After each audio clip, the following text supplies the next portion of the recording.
ఏనండి, మందిరానికి వచ్చేటప్పుడు దేంతో రావాలి? బైబిల్లో ఉంది, నీవు నా సన్నిధిలో కనబడినప్పుడు ఒట్టి చేతులతో కనబడవద్దు.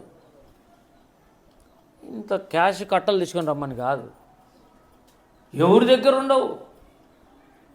అసలు బీద విధవరాలు ఒక 2 కాసులు వేస్తేనే ఈమె అందరికంటే ఎక్కువ ఇచ్చింది అన్నాడు. డబ్బుల విషయం కానుకలు కాదు ఆయన మాట్లాడుతున్నది. దేవుని సన్నిధికి వచ్చినప్పుడు ఒట్టి చేతులతో అంటే ఎలా రావాలి?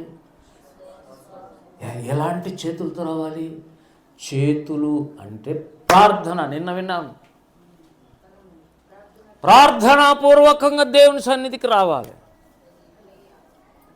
హృదయంలో సిద్ధపడి మనస్సులో దేవుని దగ్గర నుంచి ఏదైనా తెచ్చుకోవాలి. నా పిల్లలకు సమస్య ఉంది, నాకు సమస్య ఉంది, ఆర్థిక ఇబ్బందులు ఉన్నాయి, అనారోగ్యం భయంకరమైన జరిగింది, కుటుంబం శాపంలోకి వెళ్ళిపోతుంది.